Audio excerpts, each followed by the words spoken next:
Hello అండి, నేను మీ doctor Anusha Reddy, fertility expert, 49 fertility centre Warangal branch. ఈరోజు మనం ఈ వీడియోలో ఇర్రెగ్యులర్ సైకిల్స్ అంటే ఏంటి అన్న దాని గురించి మాట్లాడుకుందాం. ఫస్ట్ ఇర్రెగ్యులర్ సైకిల్స్ గురించి మాట్లాడుకునే కన్నా ముందు అసలు రెగ్యులర్ సైకిల్స్ అంటే ఏంటి?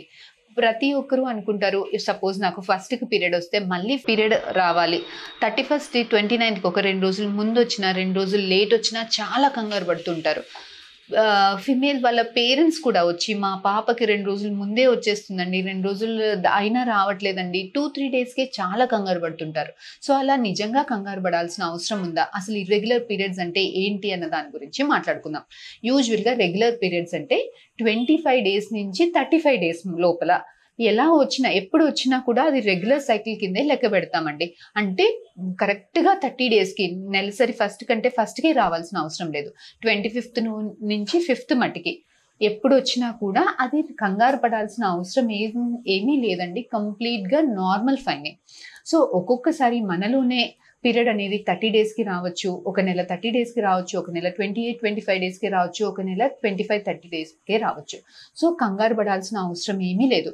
సంవత్సరంలో 12 మంత్స్లో 10 మంత్స్ కరెక్ట్గా ఇలా వస్తే సరిపోతుందండి. 1-2 మంత్స్ మేబీ ఇర్రెగ్యులర్, అంటే 22 డేస్కో 35 డేస్కో మన ఒంట్లో స్ట్రెస్ ఉన్నప్పుడు కాస్తంత పీరియడ్స్ అటు ఇటుగా అవుతాయి. సో కంగారు పడాల్సిన అవసరం ఏమీ లేదు.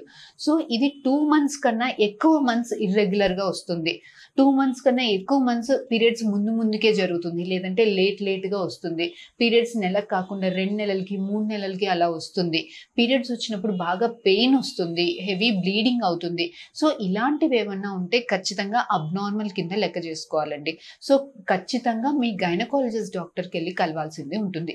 ఎందుకు కలవాలి? దీనికి ఫర్టిలిటీకి ఎటువంటి సంబంధం ఉంది అంటే, పీరియడ్స్ రెగ్యులర్గా డిలే అవుతున్నాయి, రెగ్యులర్గా 40 డేస్కి 50 డేస్కి 2 మంత్స్కి 3 మంత్స్కి అసలు ట్యాబ్లెట్ వేసుకుంటేనే పీరియడ్ వస్తుంది, లేకపోతే పీరియడ్ రావట్లేదు. ఇలాంటి వాళ్ళల్లో యూజువల్గా చాలా మందికి పీసీఓడి ప్రాబ్లం ఉంటుంది.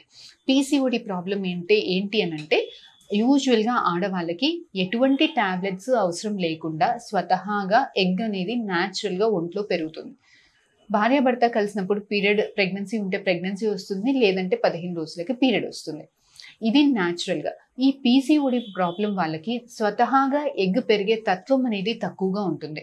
సో వీళ్ళల్లో కొన్ని మెడిసిన్స్ ఇస్తేనో, సివిఆర్టీ పెరుగుతున్న కొద్దీ ఇంజెక్షన్స్ ఇస్తే మాత్రమే ఎగ్ పెరుగుతుంది. లేదు అంటే ఎగ్ 10 డేస్కి 15 డేస్కి పెరగాల్సింది 20 డేస్కి 30 డేస్కి 40 డేస్కి 1 మంత్కి 2 మంత్స్కి ఇలా లేట్గా పెరగడం వల్ల ఇటు ప్రెగ్నెన్సీ రావడానికి ఇబ్బంది ఉంటుంది, అటు పీరియడ్ కూడా లేట్గా వస్తుంది. సో ఇది పీసీఓడి వాళ్ళది. సో ఇలాంటి పీసీఓడి కండిషన్ లేట్ చేస్తున్న కొద్దీ మనకి ఈ స్ట్రక్ అయిన ఎగ్స్ అన్ని మగవాళ్ళ హార్మోన్స్ రిలీజ్ చేయడం వల్ల మనకి పింపుల్స్ రావడము, అన్వాంటెడ్ హెయిర్ రావడము, మెడ దగ్గర నల్లగా అవడము, పొట్ట దగ్గర లావుగా అవడము, ఈ మగవాళ్ళ హార్మోన్స్ వల్ల ఒంట్లో షుగర్ రావడానికి, హార్ట్ ప్రాబ్లమ్స్ రావడానికి లాంగ్ రన్లో ఛాన్సెస్ ఎక్కువగా ఉంటుంది. సో సివిఆర్టీ ఎక్కువ ఉన్న కొద్దీ హార్మోనల్ ఇంబ్యాలెన్స్ వల్ల ఎగ్ క్వాలిటీ కూడా ఎఫెక్ట్ అయ్యేదానికి ఛాన్సెస్ ఉంటుంది. సో ఇది డిలేడ్ సైకిల్స్ గురించి. కొంతమందిలో పీరియడ్స్ అనేవి ముందుకు జరుగుతుంటాయి. అంటే 30 డేస్కి రావాల్సింది 25 డేస్కే కాకుండా ఇంకా 23 డేస్కి 22 డేస్కి 20 డేస్కి నెలలో 2 సార్లు రావడము ఇలా జరుగుతుంది. ఇది చాలా ఇంపార్టెంట్. డిలే చేసిన వాళ్ళకన్నా, లేట్గా పీరియడ్స్ వచ్చిన వాళ్ళకన్నా ముందుగా పీరియడ్స్ వచ్చింది వాళ్ళది చాలా డేంజర్ అండి. సో ఇలాంటి వాళ్ళు మీరు ఎటువంటి ఇది డిలే చేయకుండా మీరు ఫర్టిలిటీ స్పెషలిస్ట్ని కలవాల్సిన అవసరం చాలా ఉంది. ఎందుకు ఫర్టిలిటీ స్పెషలిస్ట్ని కలవమని చెప్తున్నాను అని అంటే, ఇలాంటి వాళ్ళల్లో ఎగ్స్ అయిపోయేదానికి ఛాన్సెస్ చాలా ఎక్కువగా ఉంటాయి.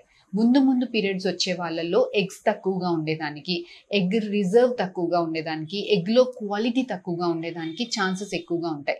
ఇలాంటి వాళ్ళు ప్రెగ్నెన్సీ డిలేట్ చేస్తున్న కొద్దీ ఎగ్స్ అయిపోవడము, క్వాలిటీ తగ్గడము, ఆ ఉన్న వాటిలలో ఎగ్స్ నుంచి ప్రెగ్నెన్సీ రావడానికి, ఒకవేళ ప్రెగ్నెన్సీ ఉన్న అబార్షన్స్ అయ్యేదానికి ఛాన్సెస్ ఎక్కువగా ఉంటాయి. సో ఇలాంటి వాళ్ళు ప్రెగ్నెన్సీ ప్లాన్ చేయడానికి డిలే చేసే స్కోప్ ఉండదండి. సో వీళ్ళంత త్వరగా కొన్ని ట్రీట్మెంట్స్ తీసుకొని, కొన్ని మెడికేషన్స్ తీసుకొని న్యాచురల్గా ట్రై చేయడము, చిన్న ట్రీట్మెంట్లలో ట్రై చేయడము, అప్పటికి కూడా రాకపోతే పెద్ద ట్రీట్మెంట్కి వెళ్ళడానికి డెసిషన్ అనేది డిలే చేయకుండా వీళ్ళంత త్వరగా ట్రీట్మెంట్స్ తీసుకొని కన్సీవ్ అవ్వాల్సిన అవసరం చాలా ఉంటుంది. సో ఇదండి రెగ్యులర్ సైకిల్స్ గురించి ఇన్ఫర్మేషన్. ఫర్దర్గా మీకు ఇంకేమైనా క్వైరీస్, డౌట్స్ ఉంటే please do contact us. We'll definitely get back to you. Thank you.